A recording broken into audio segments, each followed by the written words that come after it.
Moving on to some other stories that are coming in a tragic incident from Uttar Pradesh's Mathura district. 5 members of a family, a husband, his wife and their 3 minor children, were found dead in their home in Khapparpur village this morning.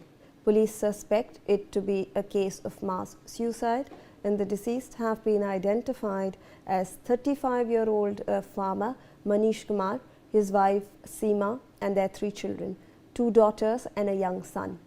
According to authorities, a suicide note was recovered from the scene along with a message written on the wall that was stating that the couple was taking the step of their own free will and requested the police should not trouble anyone.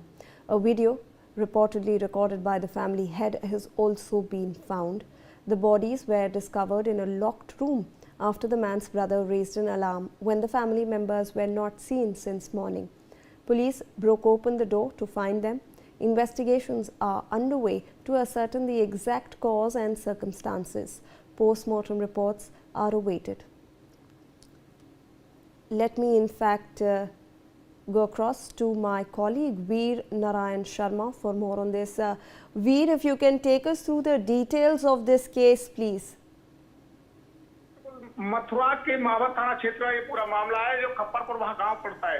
बीती रात एक दंपति अपने 3 बच्चों के साथ अपने घर में सकुशल सोया था। इसी दौरान अब सुबह हुई और धूप निकलने पर जब उस घर से कोई चहल पहल नहीं सुनाई दी तो पड़ोसियों ने आशंका व्यक्त करते हुए उसके घर की ओर झांका तो वहाँ किसी भी तरीके की चहल पहल नजर नहीं आई। परिजनों के द्वारा पड़ोसी है के द्वारा वो उनके अन्य परिजनों को सूचना दी। परिजनों के द्वारा डायल 112 को सूचना देने के बाद पुलिस तत्काल मौके पर पहुंची और मकान में जब झांक कर देखा तो दंपत्ति सहित 3 बच्चों के शव यानी कि 5 लोगों के शव उसके एक कमरे से बरामद हुए। घटना की जैसे ही सूचना पुलिस अधिकारियों के लिए प्रशासन में हड़कंप मच गया। पुलिस के आला अधिकारी मौके पर पहुंचे।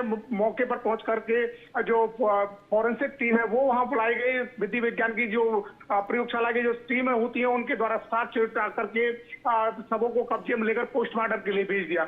लेकिन जिस तरीके से वहां एक दीवार पर सुसाइड नोट चस्पा किया गया था और मनीष के द्वारा लिखा गया था, एक वीडियो भी उसके द्वारा बनाया गया। उस वीडियो में ये कहा गया कि मैं अपनी पत्नी और बच्चों के साथ सुसाइड कर रहा हूं और इस चीज किसी के अन्य की जिम्मेदारी नहीं होगी। पुलिस और प्रशासन के अधिकारी किसी को भी इस घटना से परेशान ना करें।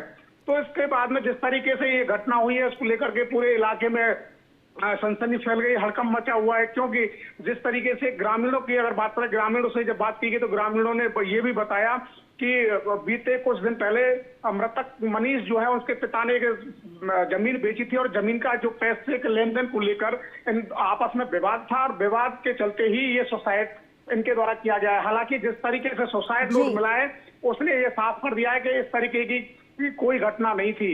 जी वीर, धन्यवाद आपका हमारे साथ जुड़ने के लिए। With that, we are wrapping up this bulletin and slipping into a short commercial.